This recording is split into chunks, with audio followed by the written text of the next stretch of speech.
August 4th, 1984. Fort Myers, Florida. 20-year-old Carol Woolsoncroft fails to show up for her shift at her workplace and is never heard from again.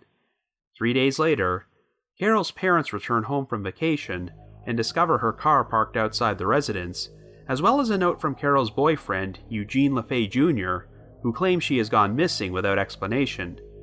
Due to their troubled relationship, there is evidence to suggest that Eugene was responsible for Carol's disappearance, but even though he eventually goes to prison for another murder, he never admits any involvement, and no trace of Carol is ever found.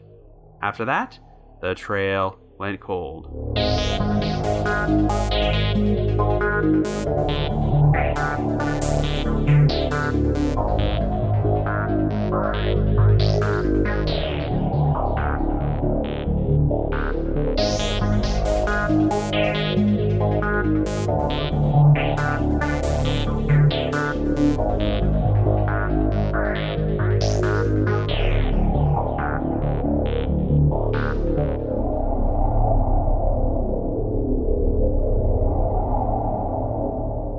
Hello everyone, and welcome to our latest episode of The Trail Went Cold. I'm your host Robin Warder, and we've got an unsolved missing persons case to cover today. The 1984 disappearance of Carol Woolsoncroft. And what makes this week's episode particularly unique is that the missing victim is the relative of a fellow true crime podcaster. You might be familiar with Going West True Crime, a podcast which is hosted by a couple named Heath and Daphne. They've been around for just over 2 years now and released episodes about a number of cases, both solved and unsolved, and some of these cases have also been featured on The Trail Went Cold. Well, they recently passed the milestone of releasing their 100th episode, and it was a pretty important one because it covered the disappearance of Carol Woolsoncroft, who happens to be Daphne's maternal aunt. Shortly thereafter, Daphne started reaching out to other true crime podcasts to see if they would feature her aunt's case, so I decided to help out and put together an episode. Even though Daphne was not even born at the time her aunt went missing, Carol's disappearance still haunts their family. Right from the outset, suspicion turned towards Carol's boyfriend, Eugene LaFaye Jr., who was known for being abusive and having a violent temper, and Carol was reportedly planning to break up with him on the same day she disappeared. Without Carol's body, there was just not enough evidence to make an arrest, but Eugene would have a number of run-ins with the law until he finally wound up in prison for a different murder. After more than 3 decades, Carol continues to remain a missing person, so we're going to try and spread awareness about her story on today's episode. However, before we get started, just a quick reminder that The Trail Went Cold is a weekly podcast, which is currently available for download on several platforms, including Apple Podcasts, Stitcher, Google Podcasts, and Spotify. So if you like this podcast, be sure to subscribe to it, and please leave us a rating or review on any of those sites to help spread the word and garner us more exposure.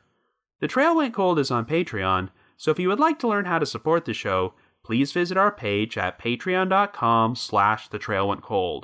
For as little as $1 a month, you can garner access to exclusive rewards, which may include stickers and thank you cards, early access to episodes, and bonus content.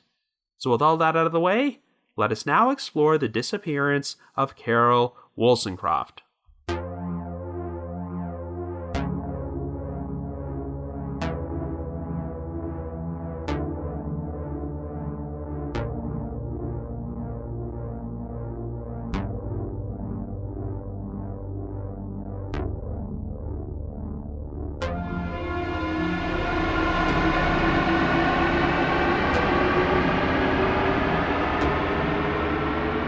Our story begins in Florida in 1984, and our central figure is 20-year-old Carol Woolsoncroft.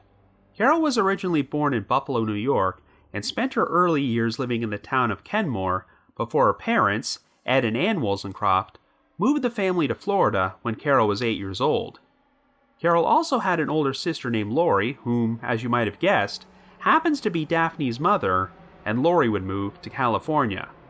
At this point, Carol is living at a rental house in Fort Myers alongside her 24-year-old boyfriend, Eugene LaFaye Jr., and is employed as a server at Raffles Bar and Grill, which is located in the Edison Mall. On the evening of August 4th, Carol was scheduled to show up for her shift at 4:45 p.m., but she never arrived and did not call in to let them know she wouldn't be there. At the time, Ed and Ann Woolsoncroft were living in the nearby city of Cape Coral, but had left in their camper trailer on an extended vacation to visit friends in Boulder, Colorado. In fact, 4 years earlier, Ed and Ann had moved with Carol to Boulder and lived there for a year before they ultimately decided to return to Florida. When they arrived home from their vacation on August the 7th, the Woolsoncrofts were surprised to find Carol's car, a rust-colored 1981 Mazda GLC hatchback, parked in their driveway with the keys in the ignition. The front door of their house was unlocked, and Carol was not there, but they did find an unusual note in the kitchen written by Eugene LaFaye. It read, quote, "Carol has left, and I don't know where she is. See me as soon as you get home," end quote. When Ed and Ann went to Carol's house to speak with Eugene, he seemed very emotional and told them that he last saw Carol at around noon on August the 4th while she was preparing to take a shower. Eugene said that he then left to visit relatives in the nearby community of Lehigh Acres, but when he returned home later that day, Carol was not there, and her car, as well as most of her clothing, was missing. When Eugene traveled to her parents' residence in order to look for her, he claimed that Carol's vehicle was already parked in the driveway. Since the front door was unlocked, Eugene decided to walk in and leave the Woolsoncrofts a note, asking them to get in touch with him. Well, when Ed and Ann searched Carol's rental house, they did confirm that about 80% of her clothing appeared to be missing. Carol's perfume and makeup were also gone, though oddly, her makeup mirror and her jewelry were still there. During their search, the Woolsoncrofts happened to come across a gun on Eugene's dresser, and he told them that he kept it for protection. Even though Carol had been missing for 3 days at this point, Eugene had still not contacted the police, so Ed and Ann got in touch with the Lee County Sheriff's Office and officially reported her missing. Carol was incredibly close to her parents and known for being a very outgoing person with many friends, but none of them had heard from her, and it was very uncharacteristic for Carol to remain out of contact with everyone for days. In addition to missing her scheduled shift at work, Carol also missed a dental appointment she had made on August the 7th, and even though she had promised to pick up her grandmother at her home in Cape Coral and give her a ride to the airport that very same day, she never showed up. In addition, Carol had dropped off clothes at the dry cleaner which she never bothered to pick up, she did not grab her last paycheck from work, and none of the money in her bank account was touched. Ed and Ann immediately had their suspicions about Eugene, as Carol's relationship with him was not in a good place. Carol originally met Eugene at Raffles Bar and Grill, where he was employed as a cook. They only dated for about a month, before Carol decided to move out of her parents' residence and into the rental house with Eugene, which they shared with another couple. The Woolsoncrofts initially thought that Eugene seemed like a nice, charming guy, but it turned out he had a volatile temper and was actually fired from his job at Raffles Bar and Grill 2 weeks before Carol went missing. Shortly after they left on their vacation and arrived at their friend's house in Boulder, Ed and Ann received a phone call from Carol, who told them she had discovered Eugene was a drug dealer. He would often bring shady people over to their house to sell them drugs, which made Carol uncomfortable, but her parents assured her that if things got really bad, she could go stay at her grandmother's house until they returned from their vacation. However, Carol was reluctant to do this since Eugene knew where her grandmother lived, and things would get even worse when the Woolsoncrofts received a letter from Carol a few days later.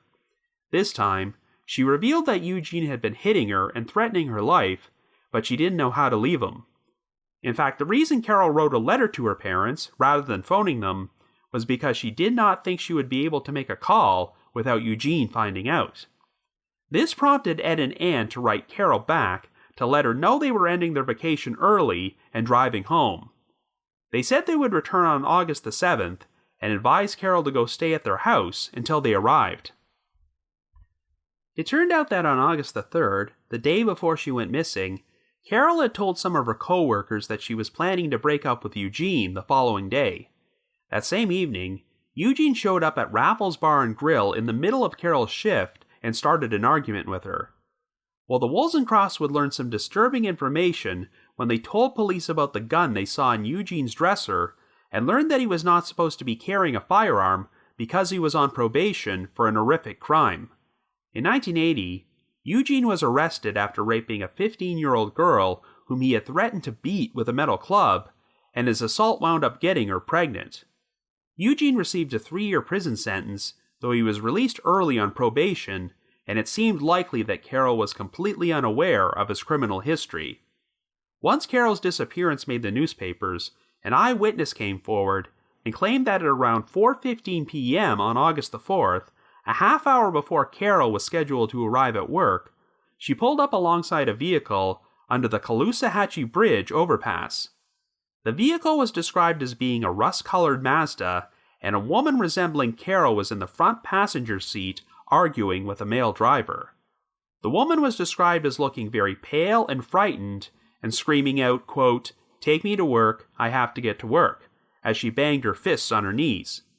The driver apparently kept trying to hide his face with his hand, but the witness described him as having a dark complexion and dark, unkempt, shoulder-length hair.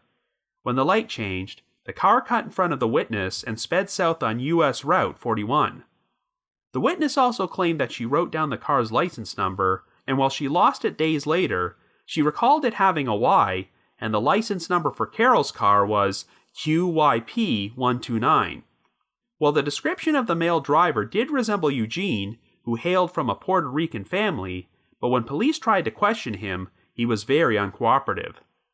The alibi he provided completely fell apart because even though Eugene claimed he was visiting relatives in Lehigh Acres on the afternoon Carol went missing, they all denied having seen him that day. However, one relative who did see Eugene in Lehigh Acres later that evening was his father, Eugene LaFaye Jr. When initially questioned by police, Eugene Sr. looked nervous and reluctant to talk until they assured him they could keep him safe if he had anything important to share. Eugene Sr. finally revealed that on the evening of August 4th, Eugene and his brother showed up at his residence and they both appeared to be angry and acting aggressively. Eugene went into the backyard and grabbed a shovel and told his father that he needed to borrow his car, which was a Buick Regal. Eugene Sr. then saw Eugene and his brother put what he described as a quote-unquote large object into the Regal's trunk before they drove off. They would be gone for around 4 or 5 hours before they returned the vehicle to Eugene Sr., who said that his 2 sons looked tired and sweaty. Eugene then watched his father's shovel before setting it on fire in the backyard, and he told Eugene Sr. not to tell anyone about what he saw. Since Eugene Sr. always kept track of the mileage in his vehicle, he noticed that there was an additional 14 miles on the odometer when the car was brought back. The case would take a bizarre turn on August the 31st when the Woolsoncrofts received an anonymous phone call from a man who told them that Carol's body could be found in a remote field off Coconut Road just outside the town of Bonita Springs. After this tip was passed on to the authorities, they performed a massive search of the area, and while they had no success at finding Carol, they received an unexpected surprise when they came across a garbage bag in a ditch containing the decomposed body of a newborn female infant. The child was wrapped in 2 towels and still had her umbilical cord attached, and while the medical examiner was able to determine that she had been born alive, the level of decomposition was too high to figure out her exact cause of death. Believe it or not, the Lee County Sheriff's Office was soon contacted by a man claiming to be a part-time psychic who told them he had a vision of Carol in a rural area and felt compelled to phone her parents.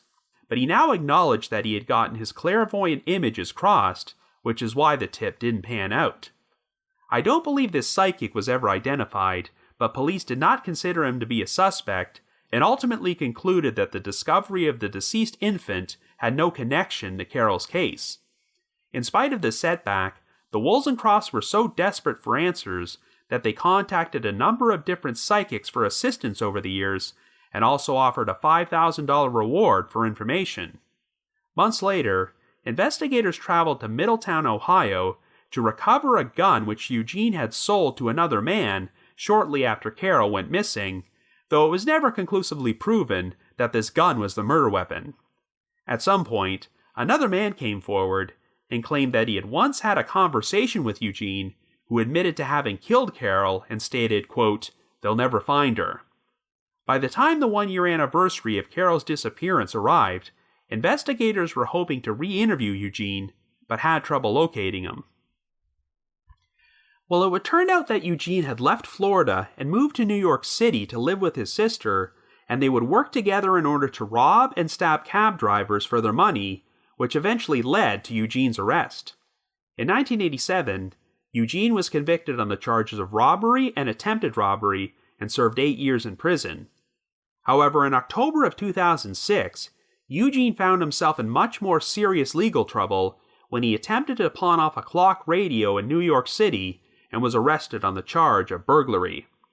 The radio belonged to a 50-year-old woman named Maria Rivera, and 2 days before Eugene's arrest, the decomposing bodies of both Maria and her 9-year-old daughter, Mariah Navarro, had been found inside their respective bedrooms at their Manhattan apartment. Both victims were bludgeoned to death with a hammer, and Mariah's body was stuffed inside her bedroom closet. By this point, the victims had been dead for weeks, and were only discovered after the principal from Mariah's school requested a welfare check since she had missed 9 days. The front door was locked, and there were no signs of forced entry, and since Eugene was Maria's boyfriend and had been living in the apartment for the past 2 months, he immediately became the prime suspect. But it wasn't long before Eugene's DNA was matched at the scene of another unsolved homicide. In December of 2005, 27-year-old Cheryl Greaves was beaten and stabbed to death inside her apartment in East Harlem, and while her 2 young daughters, ages 1 and 3, were present when the crime took place, they were both left unharmed. In an ironic turn of events, nearly 1 year prior to her murder, Cheryl had appeared as a guest on an episode of The Maury Povich Show about marital infidelity, where she confronted her husband about cheating on her. For this reason, investigators looked at Cheryl's husband as a possible suspect, though he was quickly ruled out because of a rock-solid alibi, and DNA evidence eventually identified Eugene as the perpetrator. While Eugene was never charged with the deaths of Maria and Mariah, he agreed to a plea deal in which he received a sentence of 16 years to life for burglarizing Maria's apartment. He was subsequently convicted of Cheryl's murder and received an additional sentence of 23 years to life. One of the original detectives on Carol's case decided to visit Eugene in prison to question him about her disappearance, but Eugene reacted by spitting at him and yelling profanity before getting up and asking to leave the room. Eugene continued to languish behind bars before he passed away in December of 2016 at the age of 56. In the end, he never revealed any details about what happened to Carol Woolsoncroft, and she continues to remain a missing person. So I guess you could say the trail went cold.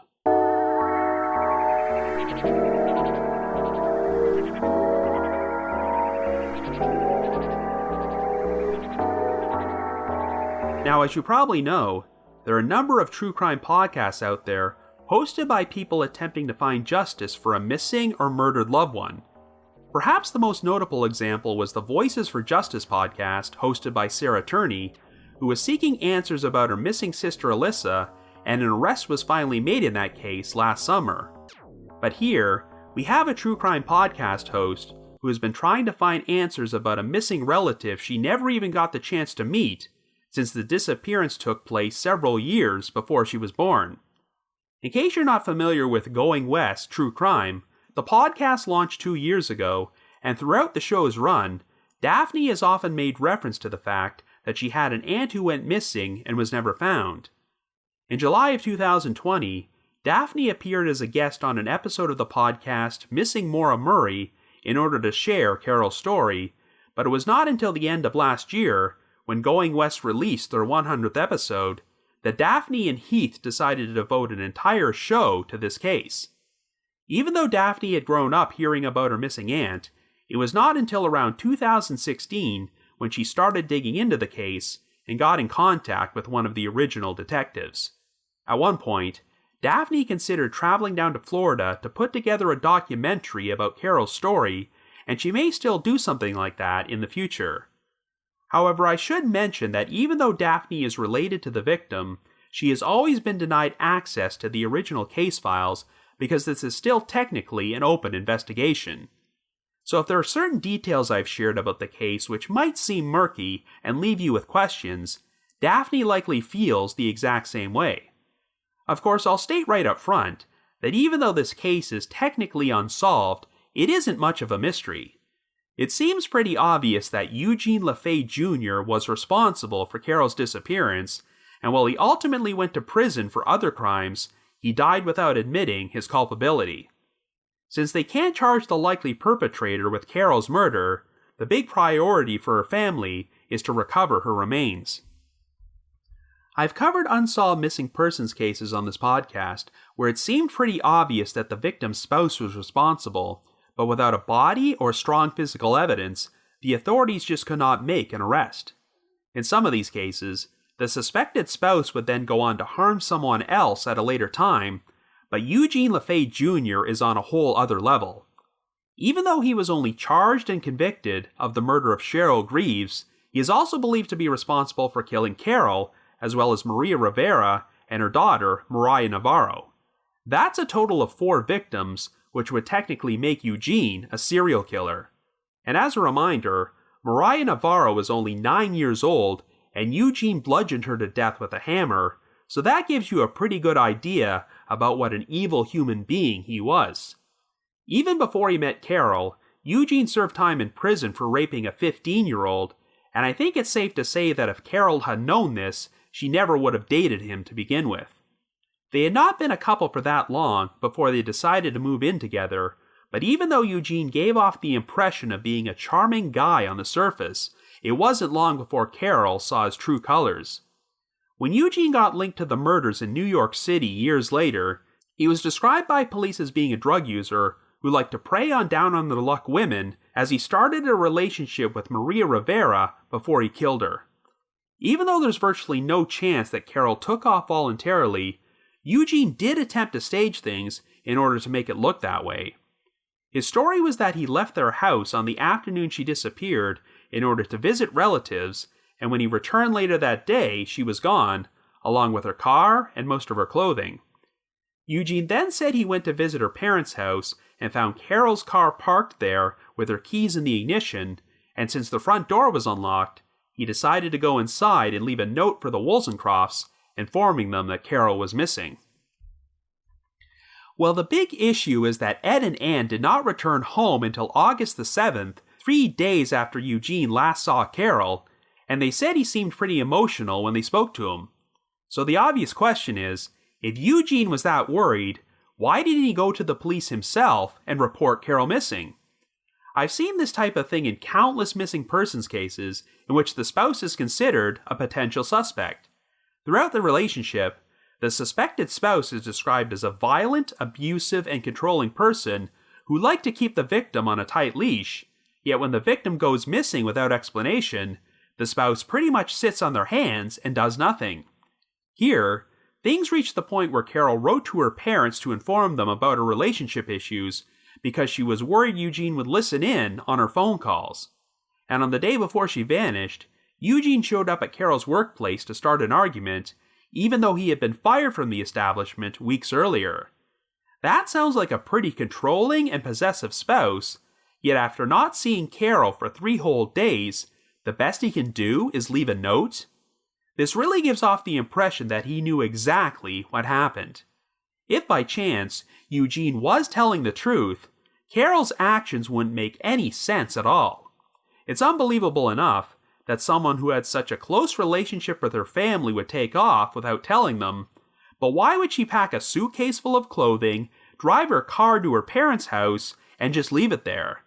Where did she go afterwards without transportation? I doubt that the Woolsoncrofts would have left the front door unlocked when they left on vacation to Colorado, so I can only assume that Carol possessed her own key to the house. It's very likely that Eugene drove Carol's car there himself, used her key to enter the residence, and then left the Woolsoncrofts a note to make himself look like the concerned boyfriend, though apparently not concerned enough to contact the police. The first time anyone really noticed that Carol was missing was when she failed to show up for her shift at Raffles Bar and Grill on the evening of August 4th and never even bothered to call them, which sounded very uncharacteristic of her. That's why the eyewitness sighting of Carol in the car beneath the Caloosahatchee Bridge overpass is so compelling, as it took place only about 30 minutes before Carol's shift was scheduled to begin, and the woman was heard flat out telling the male driver, "Take me to work." This location was less than 4 miles from Raffles Bar and Grill, and not only did the descriptions of the man and woman resemble Eugene and Carol, but the rust-colored Mazda seemed to match the description of Carol's Mazda GLC. I know that eyewitnesses in missing persons cases are often mistaken, but this sighting does sound pretty convincing. Carol apparently told her co-workers that she was planning to break up with Eugene this very same day, and while I have no idea how these specific events would have unfolded, it's reasonable to assume that Carol may have already told Eugene she was leaving him by the time the witness saw them, and he was not reacting well. Eugene may have pretended things were okay and offered to drive Carol to work, but judging by the reaction of the woman in the passenger seat, perhaps he was taking a different route. The witness claimed that if the witness drove straight after the light changed, they would have gone down McGregor Boulevard, but the male driver made the sudden decision to cut out in front of her and head south on US Route 41. It's almost like Carol's reaction may have set Eugene off, and he decided to drive Carol somewhere in order to harm her.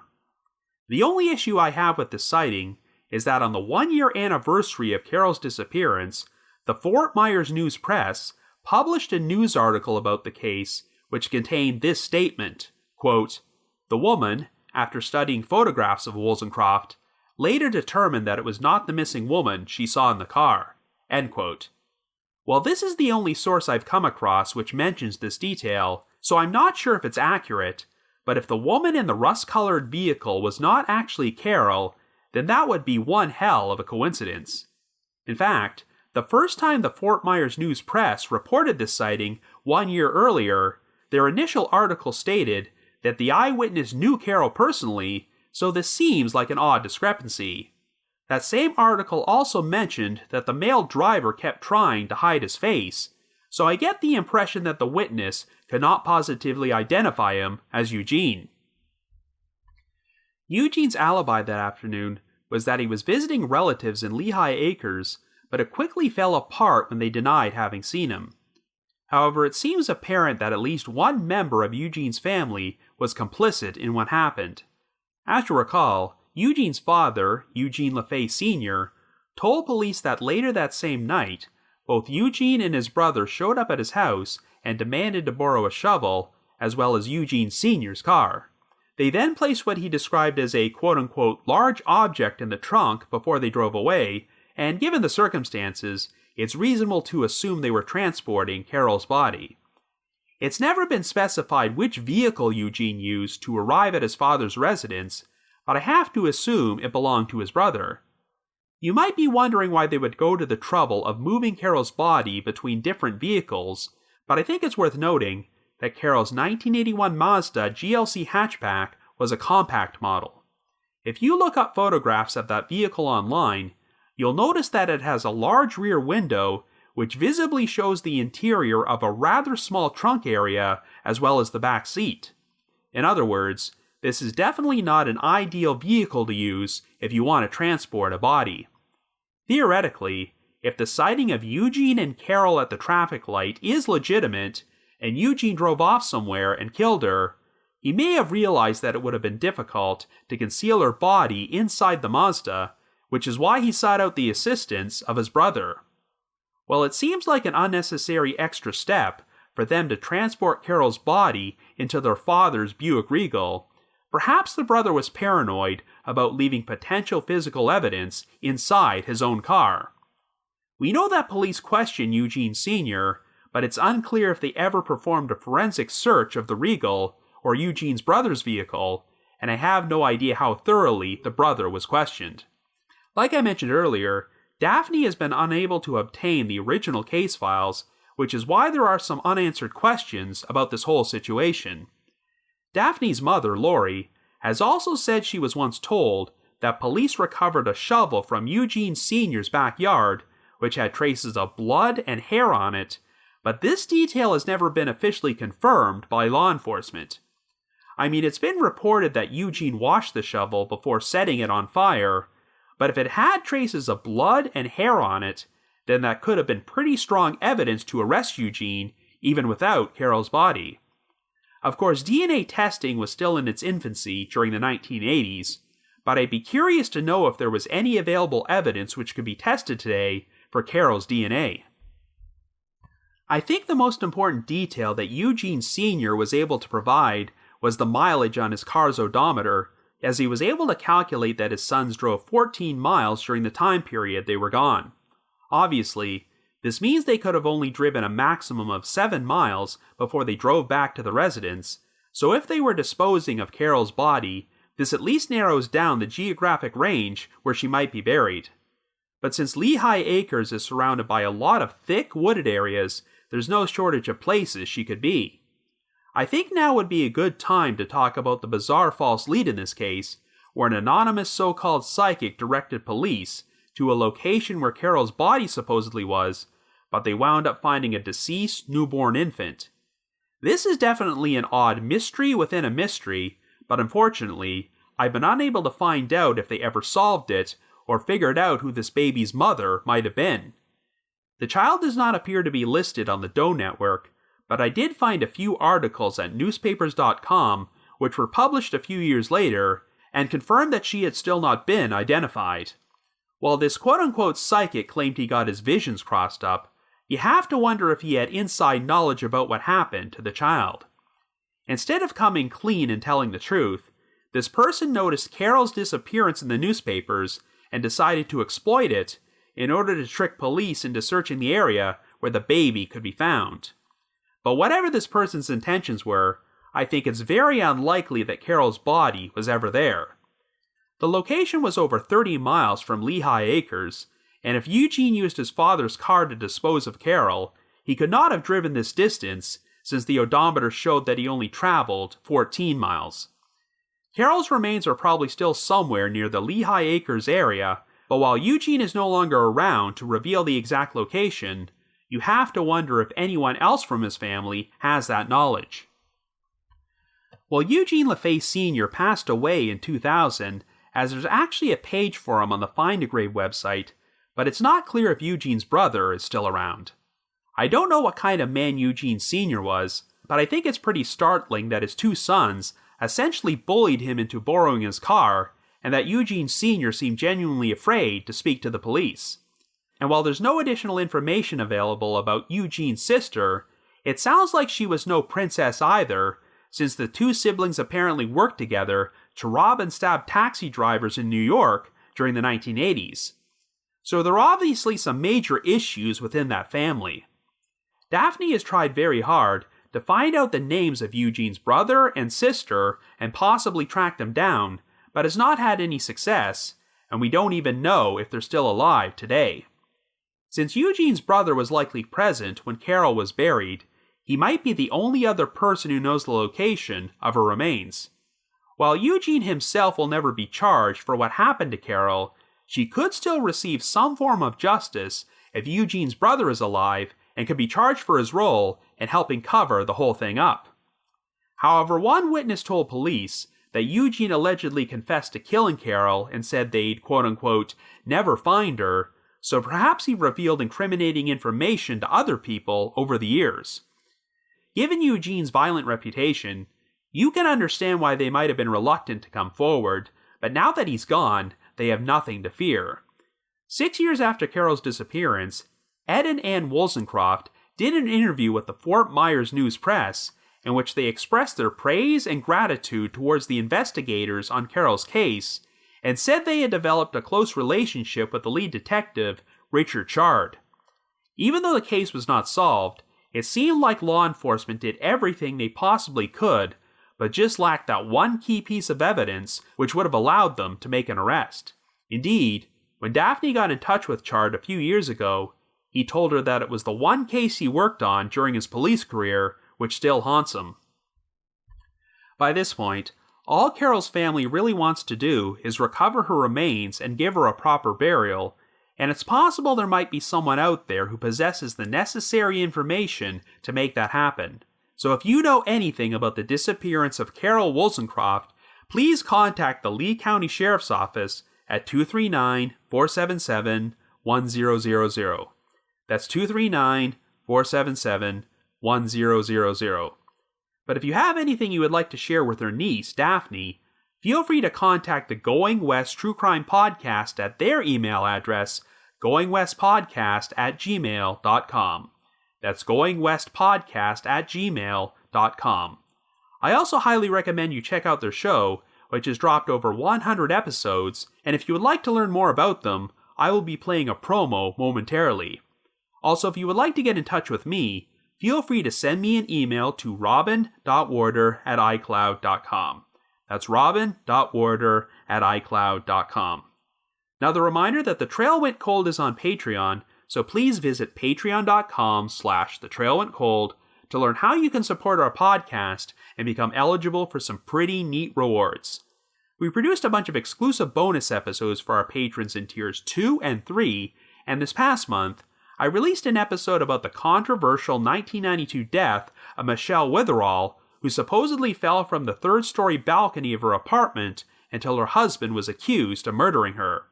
And for our patrons in Tier 3, I've also recorded another new audio commentary track, which can be played over a classic episode of Unsolved Mysteries. I'd also like to give a shout out to our most recent listeners who have signed up with us on Patreon this week, and they are Tom N., Carl H., John M., and Katie. Thank you all so much for your support. And like I previously mentioned, here is a promo for the podcast, Going West True Crime. What is going on, true crime fans? I'm Heath. And I'm Daphne. And we host a true crime podcast called Going West. Each week, we discuss the haunting details of a different disappearance or murder case. Like the strange and unsolved disappearance of Bryceless Pizza, who went missing under suspicious circumstances while on a road trip. Or more recently, the murder of Janelle Matthews, which has some insane new developments. You can stream our show on Apple Podcasts, Spotify, or anywhere else you listen to podcasts. Make sure to follow us on Twitter at Going West Pod and Instagram at Going West Podcast to check out photos from cases we cover and other news. So for everybody out there in the world, don't be a stranger. I'd also like to announce that later this year, provided that it becomes safe to travel again, The Trail Went Cold is going to be appearing on Podcast Row at 2 separate CrimeCon events. The regular CrimeCon, which takes place at the Fairmont Hotel in Austin, Texas, from June 4th until the 6th, and the very first CrimeCon UK, which is being held at the Leonardo Royal Hotel and Spa in London the following weekend on June 12th and the 13th. And hey, Daphne and Heath from Going West True Crime, they're also planning to be there as well. If you would like to purchase tickets to either event, we have a special promo code you can use to get a 10% discount, and it applies to both the Austin and London events. So to receive 10% off, either visit crimecon.com or crimecon.co.uk and enter the promo code COLD21. That's COLD21. In addition, I also wanted to provide another reminder that I hold live streaming sessions on a platform called Get Vocal. Every Thursday night from 7 until 8 p.m. Eastern Time, I host what is essentially an after show for each week's podcast episode, where I have an interactive discussion about the featured case from said episode and answer questions and address comments from listeners. I always include a link to these sessions in our show notes, so be sure to check there for more information or visit getvocal.com. That's GETVOKL.com. I just wanted to give another shout out to my supporters at the Unsolved Mysteries message board at the Sitcoms Online forum and the Unresolved Mysteries subreddit.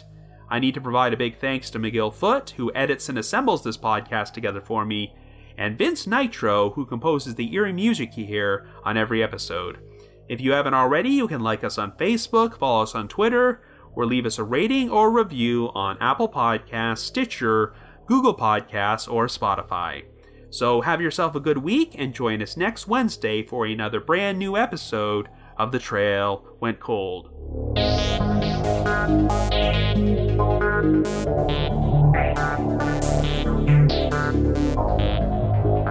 Bye.